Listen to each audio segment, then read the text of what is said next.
चलिए, बाजार का एक और हफ्ता खत्म हुआ और जब जब बाजार में गिरावट आती रही तो हम लोग ये मान के चल रहे थे कि शायद अब गिरावट थम गई है, अब इससे ज़्यादा नहीं गिरेगा, अब पैसा लगाने का मौका आ रहा है, लोगों को लगाना चाहिए। तो बाय ऑन डिप वाला फार्मूला जो शेयर मार्केट के लोग कहते हैं, उस फार्मूले पर लोग चलने शुरू किए। तब मुझे लगता है कि बाय ऑन डिप करते करते पॉकेट काफ़ी ज़्यादा डिप में चला गया है। अब लोग इंतजार कर उठेगा क्या, अब तो डिप तो बहुत ज़्यादा हो गया, बीच में थोड़ी देर उठा तो लगा कि शायद अब संभलने की कोशिश बाजार कर रहा है। तो अब ऐसे हालात में बाजार सुनना क्या चाहता है, किस चीज़ के इंतज़ार में बैठा है। तमाम चीज़ें थी जो लगभग आधे से ज़्यादा घटनाएं घट भी चुकी हैं, अब जो होना है लगभग माना जा रहा है कि यही इसी लाइन पे होगा। तब भी बाजार डरा सहमा सा क्यों है और ऐसे में आम निवेशक क्या करे, ये एक बड़ा सवाल है। आज इस सवाल को जानने की कोशिश करेंगे। नमस्कार, मैं हूं लक्ष्मण राय और हमारे साथ इस कोशिश में भाग लेंगे प्रकाश दीवान, जो कि जाने माने इन्वेस्टमेंट एडवाइज़र हैं। पाइपर सरिका के फाउंडर अभय अग्रवाल साहब हैं। एनसीड कैपिटल के मैनेजिंग पार्टनर अनुराग सिंह जी हैं और रिसर्च एंड रैंकिंग के CIO जसप्रीत अरोड़ा साहब हैं। आप सभी मेहमानों का बहुत बहुत स्वागत है हमारे शो में। शुरुआत में प्रकाश दीवान साहब आपसे करूँगा। मुझे ये समझना है कि ऐसे बाज़ार में करना क्या चाहिए, क्योंकि मैं ये देख रहा था कि मैं जो सुनता था लोगों से, आप लोगों को सुझाव या कई इन्वेस्टमेंट एडवाइज़र के सुझाव कि जो अच्छे कंपनियां हैं जिनके फंडामेंटल काफ़ी ज़्यादा मजबूत हैं, उन पे दांव लगाइए, क्योंकि इस गिरते बाज़ार में आप वैसे में मत जाइए जिनका फंडामेंटल कमज़ोर है। लेकिन यहाँ तो जो माहौल है उसमें तो बड़ा उल्टा दिख रहा है, जो सबसे बड़ा नाम है वही सबसे ज़्यादा बदनाम हो रहा है आज की तारीख में। जी नमस्कार, thank you for having me on the show. नहीं, आपने ये जो जो पॉइंट रेज किया है और ये जो टॉपिक रखा है, ये बड़ा इंटरेस्टिंग है और बड़ा टाइमली है, क्योंकि आप ये देखिए, कुछ समय पहले जब डोनाल्ड ट्रम्प साहब US इलेक्शन जीत के आए, तब ये मार्केट को ये लगा कि अब तो सब चीजें सॉल्व हो जाएंगी, युद्ध खत्म हो जाएगा, कैपिटल गेन्स, कैपिटल मार्केट के लिए पॉजिटिव वो रहेगा, टैक्सेशन इम्प्रूव होगा। लेकिन अब वही सब चीजें पलट के अब चिंता में तब्दील हो गई हैं। अब जो उनके बयान आ रहे हैं उससे लोगों को एक डर सा महसूस होने लगा है। अब जो इंटरेस्ट रेट कट आ रहा है उससे ये माना जा रहा है कि इससे भी कुछ नहीं होगा, इन्फ्लेशन को ये काबू में नहीं ला पाएंगे, तो इसका असर भी आपको जो है वो निगेट होते दिखेगा। तो फंडामेंटली अच्छी चीजों को लेने का समय और भाव जो है वो कभी भी ऐसे नहीं आता, अच्छे माहौल में नहीं आता। और जो फोमो, पहले आप ये देखिए, पूरे साल एक एक हमारे मार्केट में रिटेल निवेशकों को फोमो बहुत ज्यादा उससे हुआ था, बड़े पैमाने पे। अब इस फोमो से निकल के, इस फोमो को पार करके आपको अच्छी चीजें लेने की भी तैयारी करनी पड़ेगी। लेकिन क्या ये समय है अच्छी चीजें लेने का? मेरा मेरा मानना ये है कि ये वॉलेटिलिटी, गिरावट, सुस्ती जो है, ये हो सकता है फरवरी के एंड तक या मार्च के फर्स्ट हाफ तक भी रह सकती है। और जनवरी के महीने में तो ये बहुत अच्छी खासी तेज पकड़ेगी। तो अभी तो हमने शुरुआत देखी है, अगले एक आध महीने में तो और गिरावट आ सकती है और अच्छी खासी वॉलेटिलिटी या अनसर्टेनिटी आ सकती है। तो बड़ी चीजें भी गिरेंगी, छोटी भी गिरेंगी। फंडामेंटल्स में तो आपको ध्यान हमेशा रखना लगती है। कभी भी ऐसा माहौल नहीं होता कि आप बोले फंडामेंटल छोड़ दीजिए, और एक आध कुछ फेज आता है जब मोमेंटम की वजह से चीजें चल जाती है। लेकिन फिलहाल ऐसा कोई मोमेंटम नहीं है और मुझे ये लगता है कि फंडामेंटल्स ही प्राइमरी ड्राइविंग फोर्स रहेंगे और वो थोड़े से कहीं ना कहीं चिंताजनक जरूर। वो चिंताजनक ज़रूर है, बिल्कुल। अभय अग्रवाल साहब, मेरा सवाल आपसे ये हुआ कि इस चिंता के बीच में बाज़ार को क्या लगता है, चूँकि अभी इन्होंने जो कहा प्रकाश दीवान साहब ने कि US और डोनाल्ड ट्रंप का आना तो लगभग तय हो गया था, महीने डेढ़ महीने पहले आ भी गया। डोनाल्ड ट्रंप जाने जाते हैं, कई बार सो को उठेंगे, पता नहीं क्या फैसला अगले दिन लेंगे, किसी को नहीं पता होता है। तो इस अनसर्टेनिटी डोनाल्ड ट्रंप के साथ जो जुड़ा हुआ, वो लगभग एक महीने से हम लोग मान के चल रहे हैं। और भारत को तो उन्होंने पूरे इलेक्शन कैंपेन में काफ़ी ज़्यादा ड्यूटी को लेकर भारत की आलोचना की थी। तो वो सिर्फ शपथ ग्रहण करेंगे उसके बाद का इंतज़ार बाजार कर रहा है, या फिर लगता है कि नहीं कुछ और चीज़ें हैं जो बाज़ार को शायद इंतज़ार है, नहीं हो पा रहा है, क्योंकि अच्छी चीज़ें तो आ नहीं रही हैं, ज़्यादा बुरी चीज़ें ही आ रही हैं। आई थिंक लक्ष्मण जी, नमस्कार। देखिए, बाजार को चाहिए ऊपर जाने के लिए एक regular supply of good news, और वो गुड न्यूज़ आना चाहिए एक अर्निंग्स ग्रोथ के रूप में, कि बाजार को कॉन्फिडेंस ये हालांकि रहना। Regular supply of bad news हो रहा है यहाँ तो। हाँ, यहाँ पे बिल्कुल। तो आपने देखा है कि वो गुड न्यूज़ तो आ नहीं रही, और जो टेक्निकल सपोर्ट था मार्केट को डोमेस्टिक इन्वेस्टर्स का, वो भी अब धीरे धीरे वीक हो रहा है, और एफपीआईज की सेलिंग मोटा मोटी तौर पे आउटफ्लो की तरफ ही है। मैक्रो भी थोड़े वीक हो रहे हैं शॉर्ट टर्म में। तो जैसा हमारा एस्टिमेट था कि ग्लोबल डिमांड स्लो डाउन है, इंडिया में डिमांड की स्लो डाउन है, मार्केट फिर भी तेजी में था, इग्नोर कर रहा था काफी चीजों को। अब मुझे लग रहा है कि वो मार्केट कैचअप कर रहा है रियलिटी से, और रियलिटी ये है कि इंडिया में अभी फेस्टिव सीजन से लेके अब तक एक स्लो डाउन है डिमांड में, और जितना भी मैनेजमेंट की कमेंट्री आ रही है नेस्ले और इन तरह की कंपनीज की, वो भी यही पॉइंट कर रही है कि कोई इमीडिएट पिकअप नहीं है, कोई ट्रिगर नहीं है। हमारा जो बड़ा सेक्टर है बैंकिंग फाइनेंशियल सर्विसेज का, निफ्टी में भी बड़ा उसका वेटेज है, वहां पे भी वीकनेस ही है। अभी किसी भी मैनेजमेंट की कोई पॉजिटिव कमेंट्री नहीं है ग्रोथ के बारे में। तो ऐसे माहौल में मार्केट का नीचे जाना, करेक्शन होना, मुझे लगता है एक रियलिटी के साथ समझौता है मार्केट का जो अभी हो रहा है। और इस मार्केट में इन्वेस्टर्स को पेशेंस रखनी पड़ेगी, बहुत अच्छे मौके मिलेंगे आपको इन्वेस्टमेंट करने के। जल्दबाजी ना करें, वेट करें, क्योंकि ये मार्केट में मुझे नहीं लगता कि कोई भी ऐसा ट्रिगर है कि सडनली वी शेप रिकवरी हो जाएगी और डोनाल्ड ट्रंप भी कुछ ऐसा मैजिक कर देंगे। क्योंकि क्या है, हमारी जो मार्केट है वो काफी कुछ हमारी खुद की प्रॉब्लम्स को रिफ्लेक्ट कर रहा है। और पैसा सस्ता हो जाता तो एक ट्रिगर होता कि इन्वेस्टर कहते हैं कि चलो एक रेट कट हो रहा है तो पैसा सस्ता होगा, उससे कुछ फायदा होगा। उसके भी आसार कम है, इंडिया में भी कम है, क्योंकि हमने देखा इन्फ्लेशन का नंबर अभी भी अंडर कंट्रोल नहीं है। और उस इन्फ्लेशन, हाई इन्फ्लेशन, लो जीडीपी ग्रोथ का माहौल एक मैक्रो पे भी क्वेश्चन करता है। और जो हमारा टैक्सेशन है जीएसटी का, वो अभी भी फ्रेंडली नहीं है कंजम्पशन के लिए।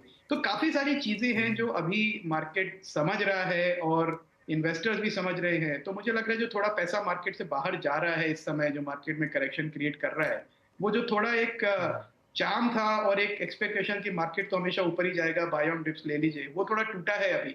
और एक बार टूटता है तो थोड़ा समय लगता है लक्ष्मण जी उसको वापस कॉन्फिडेंस को आने में।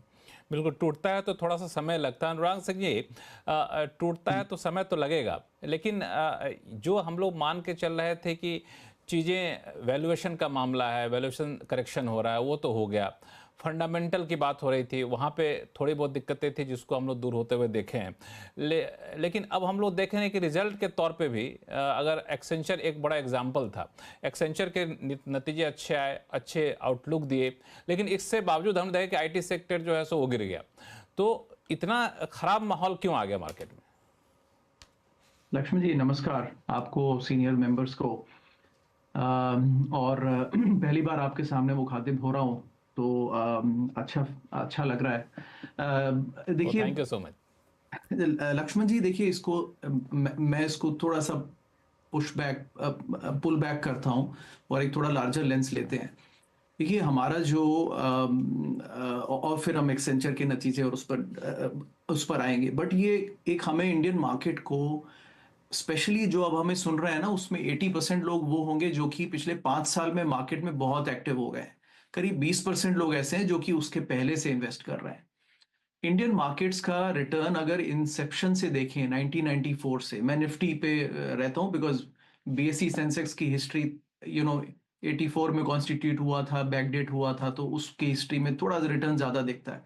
निफ्टी सिंस इंसेप्शन 1994 से रिटर्न्स आए हैं 12%, और अगर इसमें डिविडेंड्स को ऐड करें तो 14% बनता है। तो ये आपका बेसिस है कि देखिए 30 साल की हिस्ट्री है, तो इतने रिटर्न्स मार्केट से आते हैं, उसमें कोई डाउट नहीं आएंगे। हाउएवर निफ्टी 500 अगर हम देखें, जिसमें मिड और स्मॉल कैप टोटल 500 कंपनीज आ जाती हैं, उसके रिटर्न भी सिंस इंसेप्शन 12% से थोड़ा नीचे है। वो थोड़े ऊपर होने चाहिए अगर स्मॉल और मिड कैप आउट परफॉर्म करते हैं तो, लेकिन वो उससे टैड लोअर हैं, विच मीन्स दैट कलेक्टिवली ज्यादा प्रॉफिट एक्यूमुलेशन और ज्यादा मार्केट वैल्यूएशन आपको निफ्टी में मिलता है, निफ्टी 500 में नहीं मिलता है।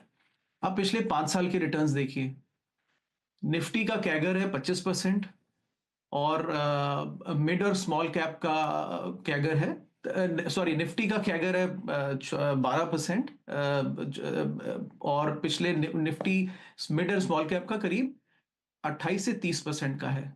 अब ये सस्टेनेबल नहीं है, ये इसको बोलते हैं हम मीन रिवर्जन इसमें जरूरत है, बिकॉज ये मीडियन से मीन से ये अलग भाग रहा है और ऐसे बीच में मौके आते हैं जब ऐसा होता है। तो अल्टीमेटली जो इंडियन मार्केट इस समय कर रहा है वो ये है that it is reverting to the mean, which means that वो जो उसका 12% का एवरेज है वो वहां पर वापस आ रहा है। वो क्यों आएगा? बिकॉज अल्टीमेटली अर्निंग्स और इकोनॉमी भी सिक्लिकल होती है, अर्निंग्स तो बहुत ज्यादा सिक्लिकल होती है। तो इंडियन इकोनॉमी 10% के हिसाब से ग्रो करती है। मैं 10% क्यों बोल रहा हूँ? बिकॉज मैं नॉमिनल रिटर्न्स में ग्रोथ की बात कर रहा हूँ, इन्फ्लेशन मिलाकर। तो पिछले 10 साल का एवरेज 10% का है, तो मार्केट से 12% की इक्वेशन बनती है। हाउएवर मिड और स्मॉल कैप में करेक्शन ज्यादा ड्यू है और वहां पर बैलेंस की जरूरत है। तो आई थिंक मुझे इसमें कुछ अलग नहीं लगता कि मार्केट अब करेक्शन ले रहा है। मार्केट ऐसे दौर में करेक्शन लेता है और रिवर्ट टू मीन जो है वो हर मार्केट में होता है, इंडियन मार्केट में भी होता है। हम लोगों ने 2002 से 2008 का टाइम देखा है और उसके बाद का समय भी देखा है, और 94 से 2000 मुझे उतना हिस्टोरिकली ध्यान नहीं है क्योंकि मैं मार्केट में एक्टिव नहीं था, लेकिन हमने बाद में उसको स्टडी किया है जरूर कि उस समय क्या हुआ था। तो अल्टीमेटली ये इंडियन मार्केट्स में होना है। दूसरा बड़ी बात ये है लक्ष्मण जी कि अभी पिछले 3-4 साल में, और मुझे लास्ट ईयर इंडिया विजिट में भी ये फील हुआ कि लोग ऐसी बातें करने लगे कि 8% की एफडी क्यों करनी, इससे फायदा क्या है, उठा के मार्केट में डालिए। ये नजरिया पहले कभी नहीं था। मैंने एक छोटा सा लेख लिखा था कि 97 में कुछ लोग बातें करते हैं कि आप 10,000 का एसआईपी कीजिए 97 से 98 से, तो आपके रिटर्न अभी तो आपके 5 करोड़ 10 करोड़ क्या क्या बन गए होते। भाई 96, 97, 98 में तीनों साल नेगेटिव रिटर्न्स थे। कौन डाल रहा था उस समय पैसा? सब तो एफडी में डाल रहे थे। इस समय आप किसी को बोलिए कि देखिए आप निफ्टी में डालिए पैसा, कोई नहीं डाल रहा है, सब मिड और स्मॉल कैप को चेज कर रहे हैं। तो ये मार्केट की चाल है, लेकिन अगर फियर और ग्रीड का बैलेंस नहीं बनेगा तो मार्केट भी वो एक एफिशिएंट मार्केट नहीं कहा जाएगा। अच्छी बात है अगर थोड़ा फियर आ रहा है, because this is where people actually begin to see कि 8% एफडी की भी अपनी जगह है और स्टॉक मार्केट्स फियर में और भी अपनी ग्रीड का जगह है। और बैलेंस बनना जो है वो ज़रूरी है। आपने बड़े अच्छे लाइन आपने कहे। जसप्रीत जी, ये फियर और ग्रीड का बैलेंस कहाँ बनेगा? इन्होंने हालांकि एक और बात कह दी कि मिड कैप और स्मॉल कैप में अभी भी करेक्शन थोड़ा सा बाकी है। हालांकि वहाँ पे मैं देख रहा हूँ बहुत ज़्यादा गिरावट तो नहीं आई है, लेकिन स्टॉक 20-30% तक करेक्ट हो चुके हैं। नमस्कार एंड गुड इवनिंग एवरीवन। तो मिड कैप स्मॉल कैप में लक्ष्मी जी आप सही कह रहे हैं, जो अभी गिरावट आई है ना, वो अगर लास्ट 1 महीना 3 महीना 6 महीना कोई भी पीरियड अगर आप देखेंगे तो मिड कैप ने इनफैक्ट आउट परफॉर्म किया है, मतलब 3-4% अप्रोक्सीमेटली। सो लेट्स से अगर निफ्टी 5% गिरा है तो वो 1% गिरा है, और यदि वो 0 है, फ्लैट है, तो मिड कैप इज आप 4%। तो लार्जर पॉइंट ये है कि स्टॉक स्पेसिफिक एक्शन काफी ज्यादा है। वो अगर नेगेटिव में भी है तो पॉजिटिव में भी है। So there are enough stocks which are up 20, 30, 40% उसी दौरान जिस दौरान ये कई सारे स्टॉक 20, 30, 40% डाउन है। तो इंक्रीमेंटली ऐसा देखा जा रहा है कि मार्केट में स्टॉक स्पेसिफिक बहुत ज्यादा एक्शन हो रहा है। While Nifty is flat, flat मतलब फ्लैट वो कुछ नहीं कर रहा है, राइट। मतलब अभी तो 6 महीने का निफ्टी का रिटर्न देखेंगे, it's exactly 0, right. Mid cap is up 3% and small cap is also up. और उसी दौरान 6 महीने में देयर आर इनफ स्टॉक्स, मतलब रीसेंट लिस्टिंग्स देख लीजिए एंड इवन अदरवाइज।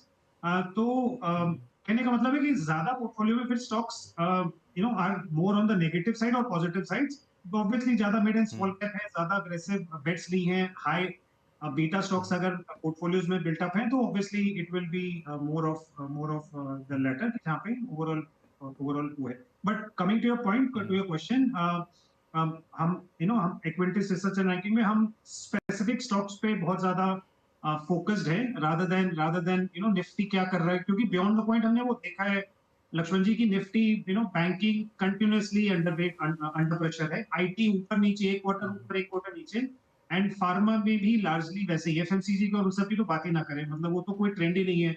2 कंपनीज मतलब 2 महीने चलती हैं और एक समबडी लाइक कोटिस कंज्यूमर आके बैड कमेंट्री देती है और पूरा returns it comes down in 2 days। So larger point, we just stock specific बहुत एक्शन है एंड थोड़ी मेहनत भी ज्यादा करनी पड़ेगी।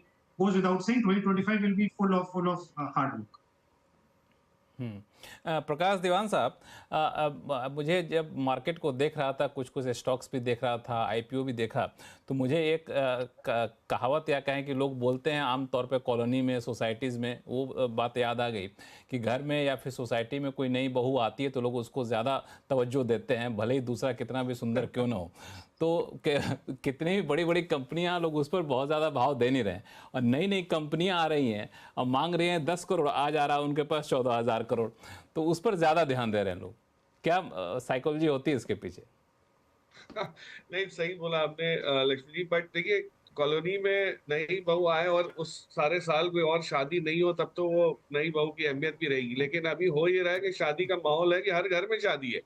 सो उस नई बहू की इम्पोर्टेंस थोड़ी सी इसलिए कम हो रही है। और एक एक on a more serious note, जो पिछले 2024 के साल में अगर आप देखें तो दो चीजें बहुत बड़े पैमाने में हुई है। एक की प्रमोटर्स ने अपना माल बहुत बेचा है, जो अपनी होल्डिंग हल्की करके ओएफएसएस किए। और दूसरी चीज ये है कि आईपीओ के साइज बढ़ गए। मतलब तो होता क्या है कि जो बड़ी कंपनीज भी जो आईपीओ की वेट करती हैं, जहां पे उनको बहुत क्लियर कट अश्योरेंस है कि भाई इतना माल खप जाएगा, डिमांड रहेगी, वो लोग भी आके चले गए।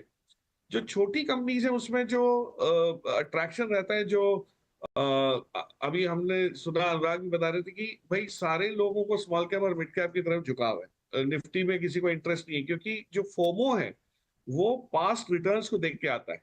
और past returns mid cap, small caps के और माइक्रो कैप्स के, एसएमईज में बहुत ज्यादा हुए हैं। तो लोगों के जो हमेशा एक वो रहती है, चेष्टा रहती है कि भाई हम ऐसी चीज लें जिसमें रिटर्न ऑलरेडी कायम हुआ हुआ है, ट्रैक रिकॉर्ड आया हुआ है, ताकि आगे भी ये उम्मीद रहेगी कि बना रहेगा। लेकिन उसमें कोई गलती भी नहीं है। अगर आप स्टॉक स्पेसिफिक सिलेक्ट करते हैं, अच्छी तरह रिसर्च करके उसको एलोकेशन करते हैं, तो वो भी चलेगा। माहौल मुझे लगता है बड़े या छोटी कंपनीज की तरफ से है नहीं। हो क्या रहा है कि जो एफआई की लिक्विडिटी घटी है, आपको बाय द वे ये भी बता दूं कि नवंबर के महीने में एफआई ने सेलिंग ज्यादा की है। दिसंबर के महीने में अभी तक, जो 20 तारीख तक, सेलिंग इतनी हावी नहीं हुई है, नेट सेलिंग इतनी खास खराब नहीं हुई है। लेकिन फिर भी एक जो अब्जॉर्प्शन की कैपेसिटी थी हमारे डोमेस्टिक इंस्टीट्यूशंस की, वो कहीं ना कहीं थोड़ी उसमें रुकावट आने शुरू हो गई, क्योंकि आईपीओ के पैसे जो हैं ये काफी बहुत एलोकेट हो गए। तो जितने इंस्टीट्यूशनल इन्वेस्टमेंट्स आईपीओ में गए हैं, उतना आपका थोड़ा सा सेकेंडरी मार्केट में एलोकेशन का मात्रा घट जाती है।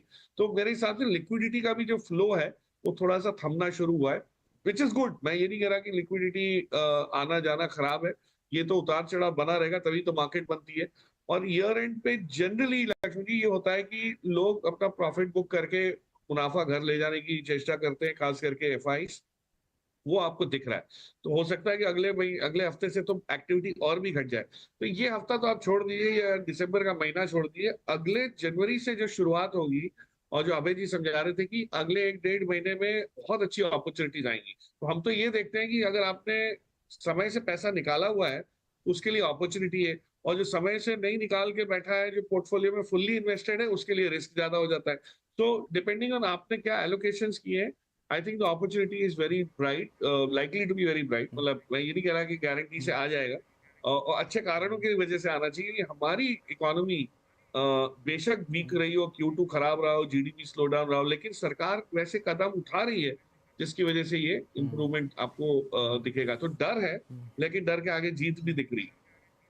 डर के आगे जीत दिख रहा है। अभय अग्रवाल साहब, इन्होंने एक बड़ी अच्छी बात कही कि एक समय था जब एफआई काफ़ी ज़्यादा बेच के निकल रहे थे, डीआई मोर्चा संभाले हुए थे, लेकिन डीआई को लग रहा है कि यार अब तो एफआई तो बिल्कुल मूड में है ही नहीं रुकने के, तो वो या तो संभल गए हैं या फिर उनकी झोली खाली हो गई है।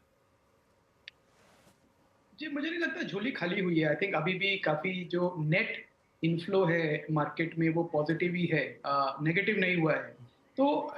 तो ये हो सकता है कि डीआईआईज ने थोड़ा अपना कैश बढ़ाया हो पोर्टफोलियो में, और वो पीरियोडिकली करते हैं 2-3-4% कैश बढ़ाना कि मार्केट ओवरहीटेड है तो उसको थोड़ा, या कोई ऐसी अपॉर्चुनिटीज दिख रही है होराइजन में जहां पे डिप्लॉय करे, कोई बड़ा आईपीओ आ रहा है, जैसे हमने देखे 2-3 बड़े आईपीओ आए लक्ष्मण जी, और अभी पाइपलाइन में भी हैं मार्च तक। तो वो थोड़ा कैश कंजर्व करें कि आईपीओ में पार्टिसिपेट कर सके। वहां पे भी प्रोरेटा एलोकेशन होता है, तो एप्लीकेशन उनको बड़ी डालनी पड़ती है। तो मुझे लगता है उससे ज्यादा कोई ऐसा पैनिक या क्लोज टू पैनिक सिचुएशन तो कहीं नहीं दिख रही है मेरे को डोमेस्टिक इन्वेस्टर्स में। और जो अभी भी थोड़ा पोर्टफोलियोज में या एनएवीज में नुकसान है लक्ष्मण जी, वो भी एक पूरे साल में देखें तो पॉजिटिव रिटर्न ही है, उसमें से जिसको कहते हैं नफे में नुकसान है थोड़ा, तो कोई ऐसा प्रेशर पार्टिसिपेंट्स पे नहीं है। मैं ये कहना चाहूंगा लक्ष्मण जी कि आईपीओज जो है काफी अच्छे आईपीओज भी आ रहे हैं, तो हमें ये नहीं कहना चाहिए कि एक स्पेकुलेटिव मार्केट ही आईपीओज का, जो काफी नए बिजनेस मॉडल्स, नए नए सेक्टर्स की कंपनीज हैं जो आके लिस्ट हो रही हैं, चाहे वो छोटी हों अभी, पर एक पॉसिबिलिटी और मार्केट्स इन्वेस्टर्स को भी एक मौका मिल रहा है कि अनलिस्टेड से लिस्टेड स्पेस में कंपनीज आ रही हैं, तो एक उनमें पार्टिसिपेट करें। सिर्फ जो लार्ज कैप हैं उन्हीं में ना रहें जो पहले से चल चुके हैं और अब टाइम करेक्शन में है, बल्कि नई अपॉर्चुनिटीज का भी फायदा उठाएं, क्योंकि मार्केट में पैसा पेशेंट इन्वेस्टर्स का लक्ष्मण जी तभी बनता है जब वो एक स्मॉल कैप से मिड कैप और मिड कैप से लार्ज कैप जब एक स्टॉक बनता है, उसकी पूरी जर्नी में अगर वो रहे तो रियल वेल्थ क्रिएट होती है। तो एक अपॉर्चुनिटी है मैं कहूंगा ये नई लिस्टिंग्स के थ्रू इन्वेस्टर्स के पास कि वो यंग कंपनीज में पार्टिसिपेट कर सके। ऑब्वियसली अगर आप कुछ भी वैल्यूएशन देंगे तो फिर काफी समय लगेगा आपको रिटर्न बनाने में। और दूसरा मैं ये कहूंगा कि एक सेंटिमेंट वीक है अभी, और वो सेंटिमेंट रिवर्स होने के लिए कुछ पॉजिटिव ट्रिगर्स चाहिए। कल जीएसटी कमेटी की मीटिंग है, होपफुली कुछ ऐसी अनाउंसमेंट सेक्टर वाइज कुछ फोकस आए जहां पे ये लगे सरकार का मूड कि हाँ वो एक जीएसटी डिडक्शन करके या रैशनलाइजेशन करके, स्पेशली इंश्योरेंस सेक्टर पे काफी बात हुई है। एक डर है लक्ष्मण जी की वो 35% वाला नया कैटेगरी आ जाएगी, तो मुझे लगा थोड़ा बहुत इस हफ्ते प्रेशर कंजम्पशन स्टॉक्स पे इसलिए भी था कि वो क्या सच में आ जाएगी वो कल पता चलेगा जब मीटिंग होगी। तो अगर ये एक थोड़ी पॉजिटिविटी क्रिएट होती है, सरकार की तरफ से एफर्ट लगता है कि मार्केट पार्टिसिपेंट्स को एश्योर करें, कॉर्पोरेट सेक्टर को एश्योर करें, तो मुझे लगता है थोड़ा एक सेंटिमेंट वापस इंप्रूव होना शुरू होगा। बिल्कुल, ये सेंटिमेंट इंप्रूव होना ज़रूरी भी है, और मुझे लगता है कि सरकार के भीतर भी एक फीलिंग है कि अब सेंटिमेंट हमें कंजम्पशन के फ्रंट पे ज़्यादा इंप्रूव करने की ज़रूरत है, क्योंकि वो चौतरफा उसको सरकार फील भी कर रही है। मैं आपके पास आऊँगा प्रकाश सिंह साहब, लेकिन एक सवाल मैं लेकर वापस से जाऊँगा प्रकाश दीवान जी के पास। प्रकाश दीवान जी, मेरा सवाल ये है कि लोगों ने जो नए इन्वेस्टर हैं वो जो कोविड के टाइम में आए हमारे साथ जुड़े, उन लोगों ने देखा कि यहाँ तो 6-6 महीने में पैसे डबल हो जाते हैं, साल भर में तो पैसे 2 गुने 3 गुने हो जाते हैं। तो अब वो तो सही कह रहे हैं अग्रवाल साहब की अभी पॉजिटिव रिटर्न है, लेकिन वो जो रिटर्न देखने की आदत पड़ गई थी, उन्होंने कभी इस टाइप से सेल ऑफ देखा नहीं, तो उनके लिए क्या सुझाव आपका? लक्ष्मी जी, हमारे मार्केट में जैसे अनुराग ने भी पहले कहा कि बहुत 80% लोग हैं शायद जो बहुत कम अवधि से मार्केट को महसूस कर रहे हैं, समझ रहे हैं, देख रहे हैं, और बाकी लोगों ने जो पहले से देखते आए उनको एक चीज बहुत अच्छी तरह पता है, और इसमें सभी पैनलिस्ट अग्री करेंगे, सहमत होंगे कि मार्केट सबको सिखा देता है, मार्केट ही सबको सिखाता है और मार्केट ही सबको बिगाड़ता है। तो मार्केट से जो उम्मीदें बिगड़ी हुई हैं आज कि ये जो 1 के 3 गुना 4 गुना रिटर्न बहुत जल्दी आ जाता है और हम यही तरीके से चलते रहेंगे, वही मार्केट सभी को ये लगाम इस चीज पे रखेगा, इस एस्पिरेशन पे, इस अपेक्षा पे कि मार्केट की रियलिटी जो है उसमें लीनियर रिटर्न नहीं होते। लीनियर मानी एक लाइन से चलना, मतलब हर साल डबल होना, तो वो ऐसे ही होते रहेगा, वो ऊपर नीचे होके ही होते हैं। लेकिन लॉन्ग टर्म अगर आप उसको करते हैं, सुझाव यही है कि अगर लॉन्ग टर्म का व्यू रखेंगे तो आपको रिटर्न फिर भी बन जाएंगे। लेकिन अगर आप सिर्फ शॉर्ट टर्म में सोचें कि मैं निकल जाऊं ऊपर और फिर नीचे की तरफ एंट्री कर लूं, ये सब चीजें हो नहीं पाती है। तो 20-25 साल का मेरा अनुभव ये बोलता है कि ये सब प्रैक्टिकली इम्पॉसिबल है। थियोरेटिकली सब चीज अच्छी लगती है, एक्सेल शीट पे सब चीज अच्छी लगती है, लेकिन हो नहीं पाती।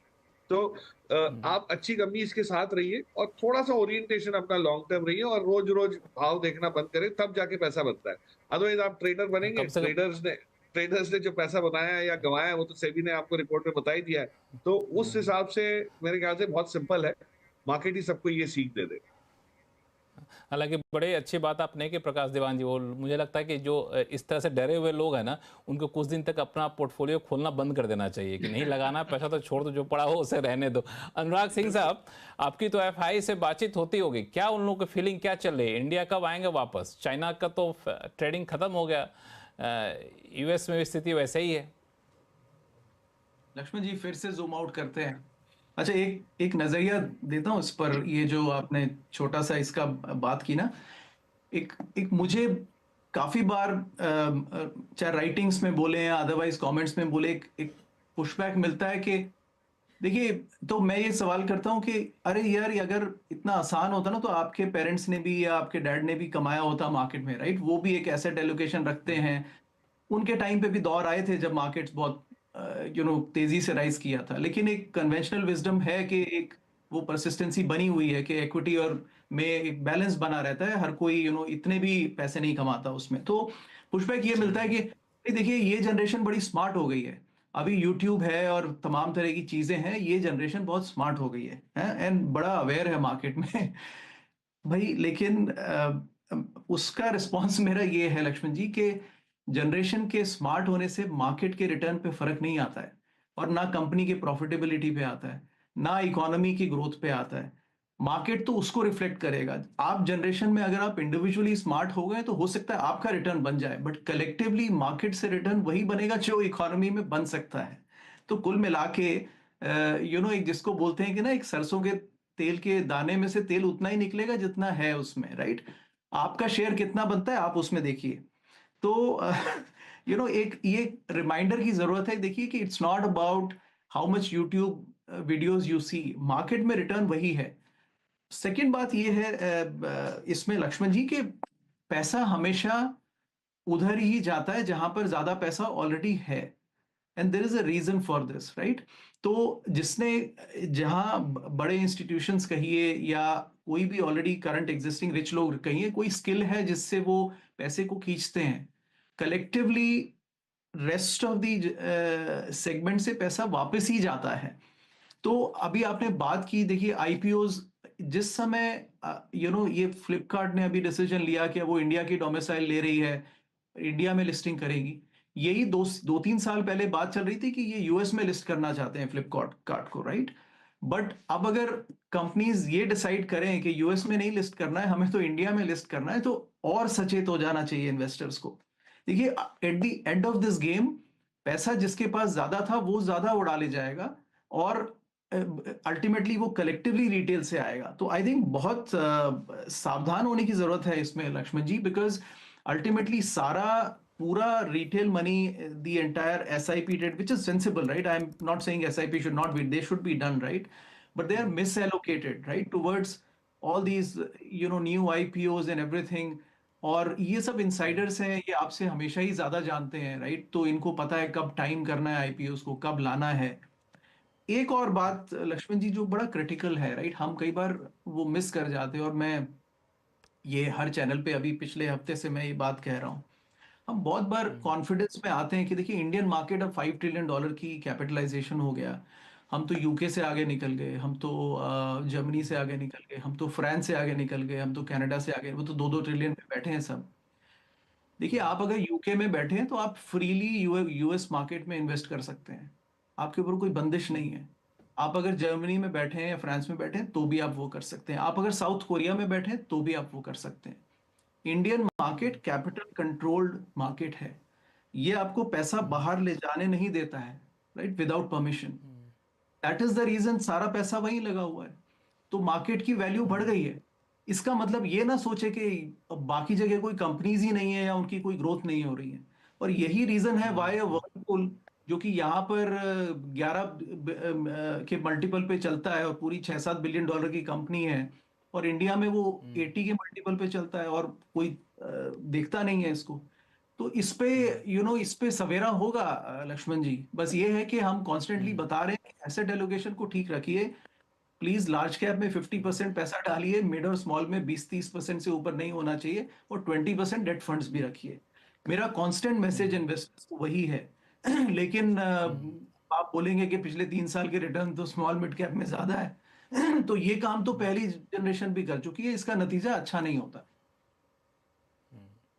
इसका नतीजा अच्छा नहीं होता। जसप्रीत अरोड़ा साहब, ये जो एसेट एलोकेशन की बात अभी कर रहे थे अनुराग सिंह जी, अभी आपको ट्रेंड क्या मिल रहा है? जो लोगों ने अभी तक अपने म्यूचुअल फंड में एसआईपी के जरिए या दूसरे तरीके के जरिए इन्वेस्टमेंट किया है, मोरलेस इसी रेशियो में है, या फिर कुछ रेशियो सही नहीं है उसका और उसको ठीक करने की ज़रूरत है?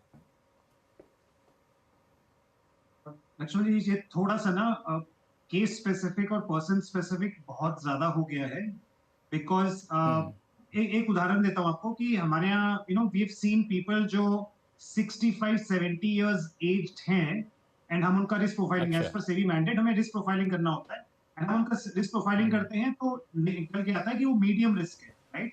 But and obviously age is a big factor there. जब हम उनके बाद वापस जाते हैं पोर्टफोलियो लेके, and this is what we have allocated to them, उनके डिस्कशन में निकल के आता है कि I am a high risk investor, आपने मुझे मीडियम रिस्क क्यों दी है, राइट? तो ये ना समय बदल गया है कि ये राइट एलोकेशन होना चाहिए, इस एज के लिए ऐसा होना चाहिए, right? I think the new trend what जो हमें दिख रहा है, we have recently launched an AIF, right? Cat 1 license unlisted. There's tremendous response for it, right? वो क्या है, मतलब वो venture capital investments है, and people as old as 50-60 they are investing there. There is an appetite for new asset classes.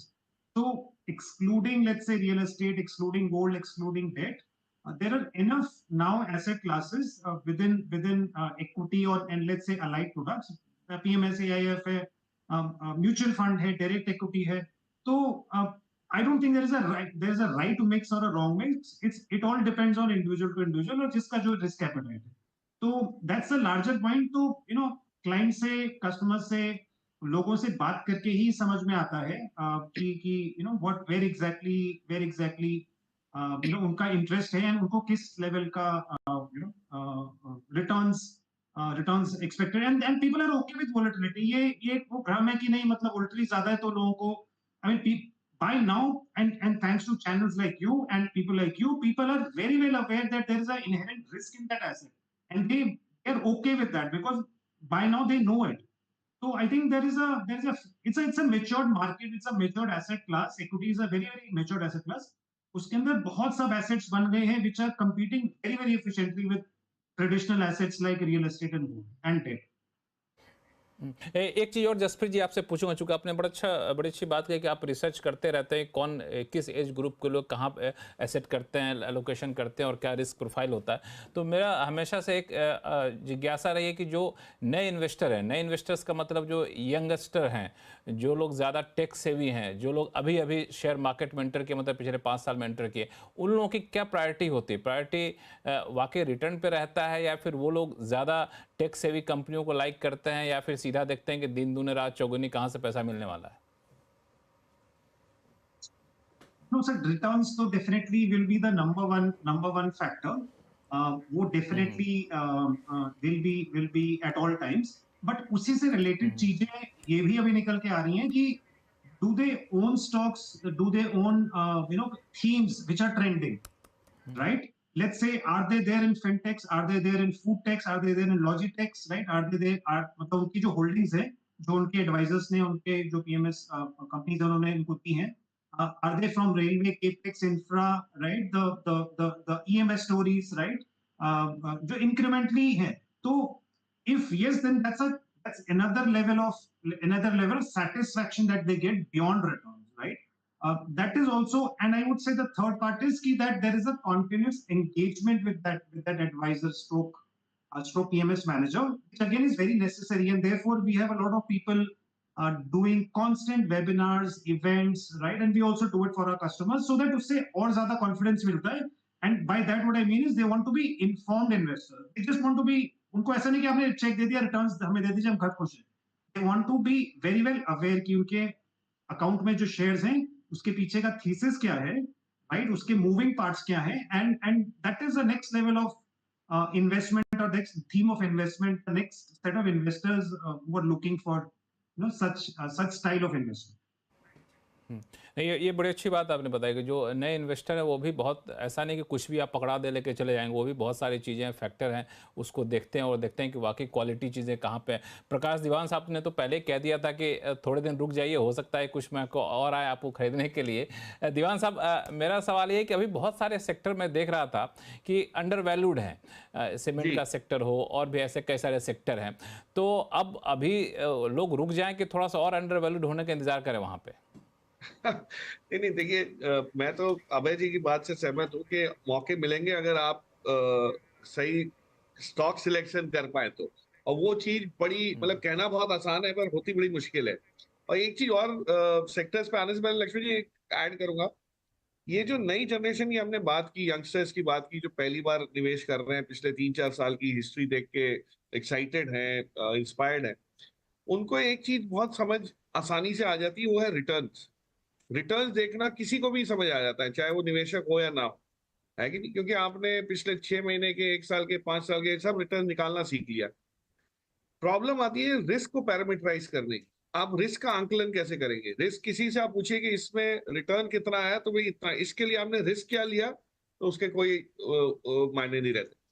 Risk को कैसे आंकड़ों में तब्दील करना, उसका कैसे इवैल्यूएशन करना, वो अभी तक हमारी जनरली इन्वेस्टर्स की जहन में नहीं आया। तो ये चीज बहुत जरूरी है समझना कि returns will always come at some risk. तो ये जो सारा इक्वेशन होता है वेल्थ क्रिएट करने का, वो रिस्क रिटर्न से होता है। रिस्क को मिनिमाइज करने के, हल्का करने के कई तरीके होते हैं, चाहे वो अवधि बढ़ा के करा जाए, चाहे डिवर्सिफिकेशन से कराए। तो मैं तो सुझाव ये आपको दे रहा हूँ कि एक आध दिन आवाज अड्डा पे आप ये भी टॉपिक रखिए कि रिस्क को कैसे समझा जाए। रिटर्न तो सबको समझ आ जाता है, उसके लिए दिमाग ज्यादा नहीं लगता है। एक कैलकुलेटर लीजिए और आप निकाल लीजिए तो आपकी बात को रिटर्न आ मैं गया। एक्सेप्ट करता हूं। मैं बहुत जी जल्द जी। आवाज अड्डा इसी पे करूंगा कि रिस्क और रिटर्न दोनों में कैसे आप बैलेंस बैठाएं। हाँ, और रिस्क को समझने में जो रिस्क की साइंस है वो बहुत बहुत ही गहरी है। और जनरली हम लोग जब ये देखते हैं कि यंगस्टर्स को आजकल यूट्यूब पे, इस पे, उस पे, सोशल मीडिया पे इतनी सब चीजें मिल रही हैं, ये सब इंफॉर्मेशन ओवरलोड है। इंफॉर्मेशन से पैसा नहीं बनता है, पैसा बनता है जब इंफॉर्मेशन को आप उपयोग में लाते हैं और उसको नॉलेज बनाते हैं। और वो नॉलेज को जब आप उपयोग में लाएंगे, गलतियां करेंगे, कुछ करेंगे, तो उससे वो विजडम बनता है। सो हम लोग हो क्या रहा है कि ये सोच रहे हैं कि इन्फॉर्मेशन इतनी ज्यादा है इसलिए हमारे लिए रिसर्च करना आसान हो गया, या स्टॉक सिलेक्शन करना आसान हो गया, पैसा बनाना आसान हो गया। वो बिल्कुल नहीं हो रहा है। इन्फॉर्मेशन पहले हमारे टाइम पे जब हमने शुरुआत की थी तो न्यूज़पेपर पे आती थी, एक दिन बाद खबर मिलती थी, अखबारों में जब छपती थी। आज वो खबर होते ही वो न्यूज वायर पे आ जाती है, आपके सब टिकर्स पे आ जाती है। तो उससे कोई नॉलेज बढ़ रही है? मैं नहीं समझता कि जरूरी है कि नॉलेज बढ़ी। नॉलेज बढ़ती है जब उसका आप इस्तेमाल, उसकी समझ अच्छी तरह से हो। तो ये इस कंफ्यूजन की वजह से बहुत सारी चीजें ऐसी चलने लगती हैं, एलोकेशन इस प्रकार की चीजों में होने लगता है जहां पे रिस्क की सहजता से समझ नहीं है, और उम्मीद ये है कि ये इसी तरह से चलेगा और मेरे पास इंफॉर्मेशन पूरी है। और लास्ट चीज ये कहना चाहता हूँ कि जो सुपरफिशियल इंफॉर्मेशन रहती है, जो ऊपर ऊपर से हम लोग देखते हैं कि क्या हो रहा है, जैसे सीमेंट सेक्टर की आपने बात की कि कैसा रहेगा। अब सीमेंट सेक्टर के जो मार्जिन है, मैं आपको ये बता दूं कि वो पिछले 10 साल, 12 साल पहले के जो मार्जिन है उस पे आया। तो ये एकदम बॉटमिंग आउट वाली इंडिकेशन हुई है। सब कुछ सही है, और अब सीमेंट सेक्टर के मार्जिन घटने की वजह से कोई भी नया इंक्रीमेंटल प्लांट डालना किसी के लिए मुनासिब ही नहीं। मतलब वो घाटा ही करेंगे अगर इस मार्जिन पे एक्सपेंशन किया तो, या नया प्लांट डाला तो। जो एग्जिस्टिंग प्लांट्स हैं उनके लिए एक बिसात छप जाती है, बन जाती है कि भाई अब आप इसको अपना काम बढ़ा सकते हैं और कहीं ना कहीं मार्जिन इंप्रूवमेंट की एक्सपेक्टेशन कर सकते हैं। तो सेक्टर जब बॉटम आउट होता है, और सिक्लिकल सेक्टर हर चीज में, मतलब आप देखेंगे सिक्लिकलिटी है, चाहे वो सीमेंट हो, चाहे वो फार्मा हो, चाहे आईटी हो, शुगर हो, सब में। उस लिहाज से अगर लेना हो तो उस समय पे लिया जाता है जब आंकड़े सबसे कमजोर हो, ताकि वो यू टर्न जब लेगा तो आप फायदा कर। अब ये चीज रिटेल को समझने के लिए काफी एफर्ट डालना पड़ेगा, और वही फंड मैनेजर प्रोफेशनली सारे टाइम करते हैं, इसलिए थोड़ा जल्दी समझ जाते हैं। तो मेरा कहने का मतलब ये है कि हमारे लिए विकल्प बहुत सारे हैं, लेकिन उसको समझ के लेना, रादर देन कि भेड़ चाल की वजह से कि भाई अब ये चल रहा है। तो नॉर्मली रिटेल उस सेक्टर में तभी पड़ते हैं जब वो ऑलरेडी चलना शुरू हो जाता है। चलने से पहले या चलने की शुरुआत जब हो रही है उसी समय पे उसको परफेक्टली टाइम करना ये मुश्किल होता है, और उसकी एक्सपेक्टेशन भी नहीं करनी चाहिए। लेकिन सेक्टर चल गया और पूरा अपना ऊपर तक पहुंच गया, और वहां से गिरना जब शुरू हो रहा है तब डालना, तो फिर तो पोर्टफोलियो का हुलिया आप समझ ही सकते हैं कैसा होगा। ये कैसा डोंट होगा। Try to time the market, try to time cycles. That is much more important, और उसके लिए एक तो सेक्टर से शुरुआत करके समझना जरूरी हो जाता है, और फिर धीरे धीरे चीजें आसान भी हो बिल्कुल कई लोग ये कहते भी हैं कि जब सब कोई बेच रहा हो तो उस टाइम खरीदिए, जब सब कोई खरीद रहा हो तो उस टाइम बेचिए। एक फार्मूला ये भी लोग अपनाया करते हैं। लाइक कई सारे सवाल हैं, चूंकि जिस मोड़ पे हम लोग खड़े हैं, अब लगता है कि एक आध महीने बाद या फिर अब धीरे से यहाँ से चीज़ें बेहतर होनी शायद शुरू हो, तो लोग अब सीधा सा सवाल जानना चाहेंगे जो आप कह रहे हैं ना कि लोग रिटर्न ज़्यादा देखते हैं, तो हर कोई जाना है कि अभी यहाँ से पैसा लगाए तो लगाएं कहाँ, और कहाँ कोई ऐसा उपाय है जहाँ पे रिस्क कम हो रिटर्न ज़्यादा हो। तो ये फार्मूला कैसे बनाएंगे वो तो बाद में चर्चा करेंगे, लेकिन इस फार्मूले के आधार पर आप लोगों की राय क्या है इस पर हम लोग आएंगे। लेकिन अभी वक्त है छोटे से ब्रेक का, ब्रेक के बाद जल्द लौटते हैं।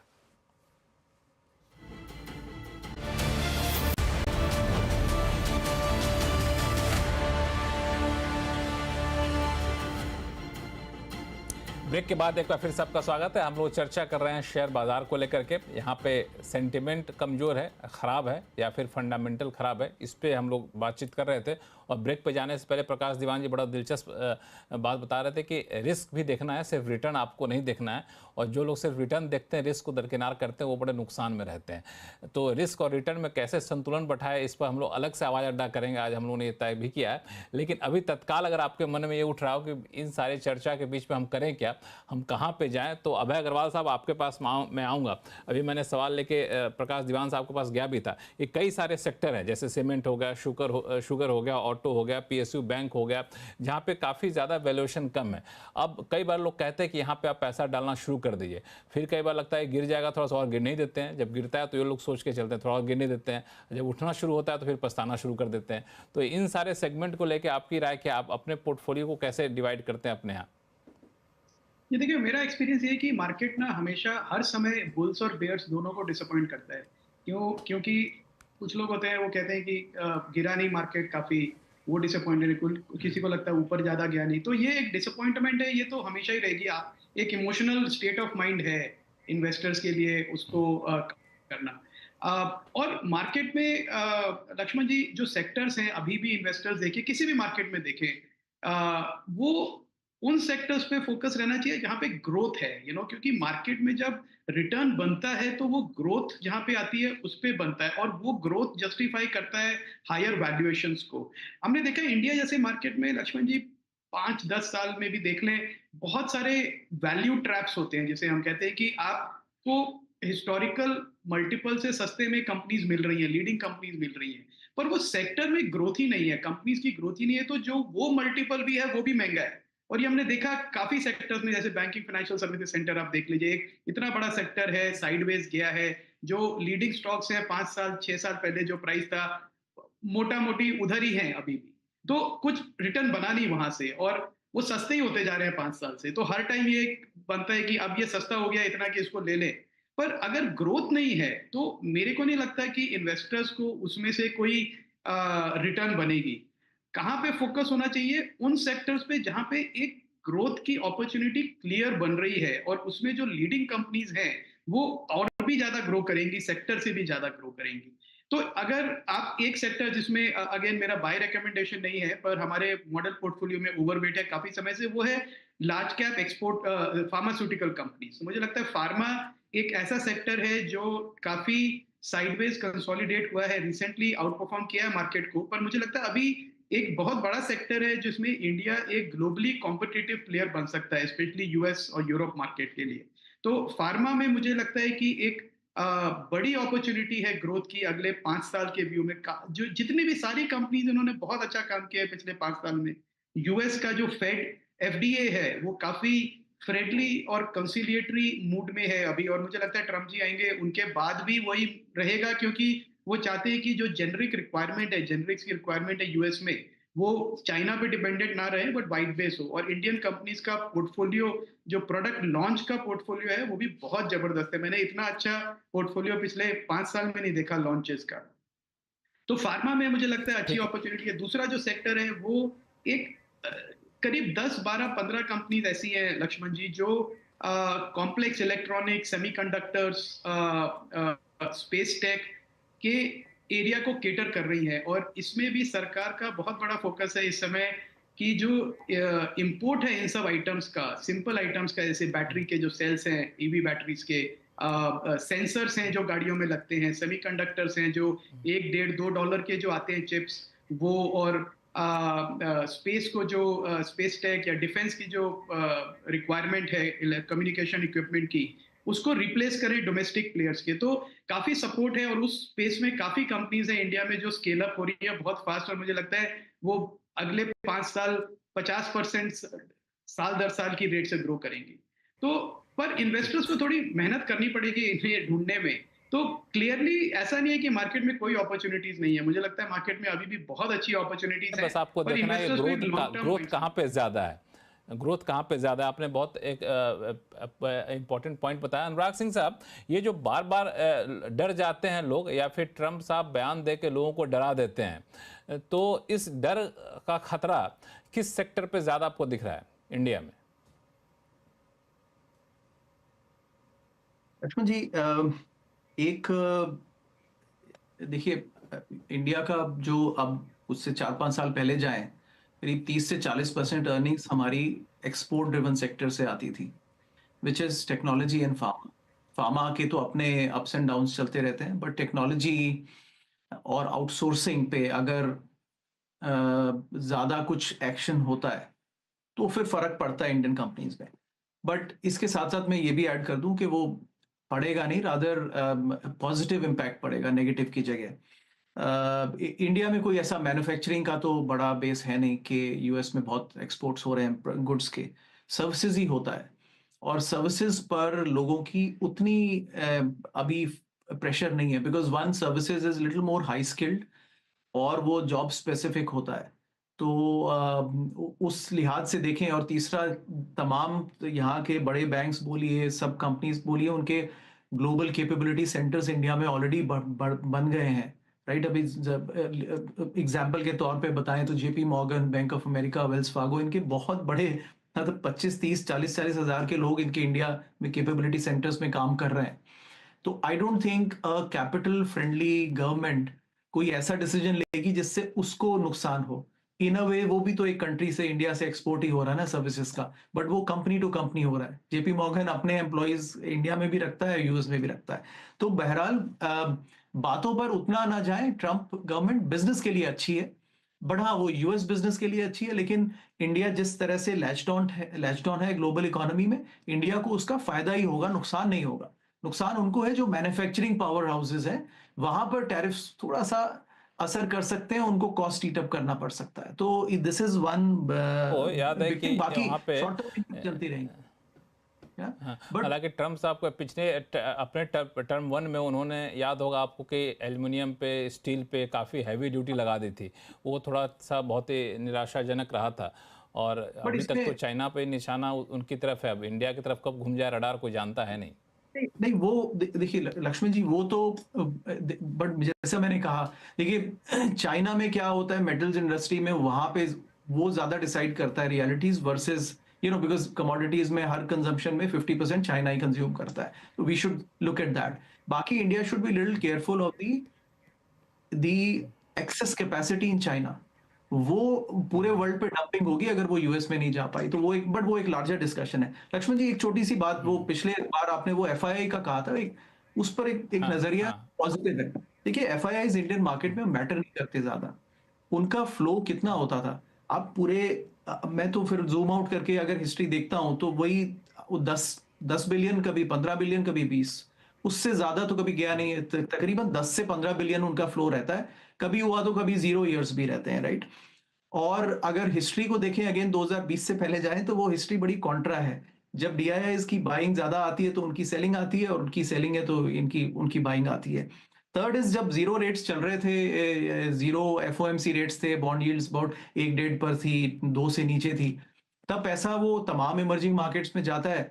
अब बॉन्ड यील्ड ज्यादा है तो वो मार्केट से निकलता है। लेकिन एक 10-12 बिलियन से इंडियन मार्केट को फर्क नहीं पड़ेगा, 50 बिलियन का तो इंडिया का डोमेस्टिक फ्लोज है। तो I think now India should get used to the fact कि कोई बेच रहा है तो बेचने दीजिए, उनका अपना नजरिया है। आप जब खरीद रहे हैं आप अपना एंगल देखिए कि आपका क्या आउटलुक है, और अगर आपको लगता है कि आपको ग्रोथ मिलने वाली है कंपनीज में और रिटर्न्स मिलने वाले हैं, तो फिर जो बेच रहा है उसका लॉस है। तो my message again back to this thing is one, generally कोई भी कंट्री जब ग्रो करता है तो एफआईआई मनी उसको उतना हेल्प नहीं करता है। We have seen China has grown despite all of this, right. I understand थोड़ा पार्टी में खलल पड़ता है बिकॉज लार्ज कैप्स ही हैं उनके पास, अब हैं तो वो कुछ भेज देंगे, बेचने दीजिए उनको। But if you are buying, you should see why are you buying, right? आप अपना देखिए, आपको नहीं लगता है, आप भी मत खरीदिए और गिरने दीजिए। I would say Indian investor, अगर जो long term, serious long term investors है लक्ष्मण जी, अगर इस आज पूरे चर्चा का मैं एक दो बात काम की रखना चाहूं, सिर्फ एक बात, Indian SIP investors should celebrate the fall. SIP investor 20 साल के लिए पैसा लगाता है, अगर आज मार्केट गिरता नहीं है और कई सालों तक हाई वैल्यूएशन पे चलता है, इसका सबसे बड़ा नुकसान एसआईपी इन्वेस्टर्स को पड़ता है। बिकॉज आपकी, मैंने कैलकुलेशन किया था, वो उसका चर्चा अभी नहीं करूंगा, बट इकोनॉमिक टाइम्स के आर्टिकल पे पूरा डिटेल लास्ट आर्टिकल है। आपका फाइनल किटी 50% रह जाएगा अगर 10 साल में मार्केट 2030 तक ओवर वैल्यूड चलता है और बाद में अंडर वैल्यूड चलता है। अगर रिवर्स होता है तो आपकी किटी डबल होती है। तो आप अगर जितना भी फॉल होता है आप उसको सेलिब्रेट कीजिए, बिकॉज आज अगर फॉल नहीं होता है तो जो ऑलरेडी रिच है वो ज्यादा गेन करेगा। आपका तो शुरुआत हुई है, यू शुड सेलिब्रेट द इस फॉल को सेलिब्रेट करिए, लेकिन वो सेलिब्रेट करने के लिए हम लोग कितने तैयार है इस पे मैं आऊँगा आगे चल के। लेकिन जसप्रीत अरोड़ा साहब, अभी 2-3 इवेंट एक बड़े होने वाले हैं। एक तो फरवरी में बजट आने वाला है, उससे पहले डोनाल्ड ट्रंप साहब का शपथ ग्रहण होगा, उससे पहले अर्निंग सीजन शुरू हो रही है। तो आपको क्या लगता है मार्केट इन सारे ट्रिगर के बाद अब स्टेबल हो जाएगा? क्योंकि ये सारी चीज़ें ऐसी होती है जहाँ से थोड़े से अच्छी खबर आने की संभावना बन रही है अभी के माहौल में। और फरवरी में पॉलिसी भी आएगी रिजर्व बैंक की। Yes yes, you right. तो यस, पॉलिसी एंड क्वार्टर 3 के जो इनिशियल जो रिजल्ट्स आएंगे, but incrementally I think since हम बात कर रहे हैं and there is enough chatter on the market by now that quarter 3 will not be as good जो पहले उम्मीद थी, राइट? क्वार्टर 3 मतलब जो गिरावट है वो क्वार्टर 2 की गिरावट से कम रहेगी, but it's now seemingly that उतना अच्छा नहीं रहेगा वो जैसे पहले उम्मीद थी। That's one. Second is Trump आएंगे, शपथ के बाद वो कुछ ना कुछ अनाउंस करेंगे, और उन्होंने 2017 में भी काफी कुछ किया था एंड हमने उसका रिजल्ट भी देखा था। That is also there, people know that, and that's obviously उस दिन जब करेंगे और रियल में क्या होगा that obviously is another day. And you said budget, I think बहुत ज्यादा see the rural end or the down the pyramid जो impact है मार्केट में, प्लस कीपेक्स में हम जो बहुत पीछे चल रहे हैं, I think for both reasons they should be activity in terms of increased expenditure and focus. बहुत ज्यादा हिलाने वाले स्टेप्स नहीं होने चाहिए, specially because last year already हम टिंकरिंग कर चुके हैं रेट्स में on real estate as well as on capital gain. So मुझे on all fronts I think either it's in the price or there should be only positive news. That's what we believe, and at the end of the day it's all about, as sir also said, it's all about growth. जहाँ पे भी growth दिख रही है, and we look at 100% growth, earnings growth over a 3-year period. Can that company give a 26% compounding earnings growth over a 3-year period? If yes, तो हम Garp को, so called Garp जो है ग्रोथ एट रीजनेबल प्राइस, उसको हम थोड़ा भी growth at slightly more than reasonable price लेके आगे बढ़ सकते हैं। चलिए, बहुत बहुत धन्यवाद अरोड़ा साहब, और आप सही मेहमानों का बहुत बहुत धन्यवाद हमारे शो में जुड़ने के लिए। और मैं आप लोगों की बातों को 2-3 लाइन में सम अप करने की कोशिश कर रहा था, लिख रहा था, तो मैंने अनुराग सिंह साहब ने कहा कि इस गिरावट को सेलिब्रेट करिए, ये लाइन मुझे अच्छी लगी, मुझे लगता है इसको हम लोग को रखना चाहिए। और प्रकाश दीवान जी ने कहा कि रिटर्न और रिस्क दोनों का आपको ख्याल रखना चाहिए। अब रिटर्न रिस्क के संतुलन बैठाना है तो आपको ग्रोथ को देखिए, जहां ग्रोथ की संभावना है वहां पैसा लगाइए। अग्रवाल साहब के सुझाव थे, तो मुझे लगता है ये सारे फॉर्मूला है जिसको आप गांठ बांध करके रखिएगा तो शायद आपको निराशा कम हाथ लगेगी। तो आवाज़ अड्डा में फिलहाल इतना ही। देखते रहिए आवाज़। नमस्कार।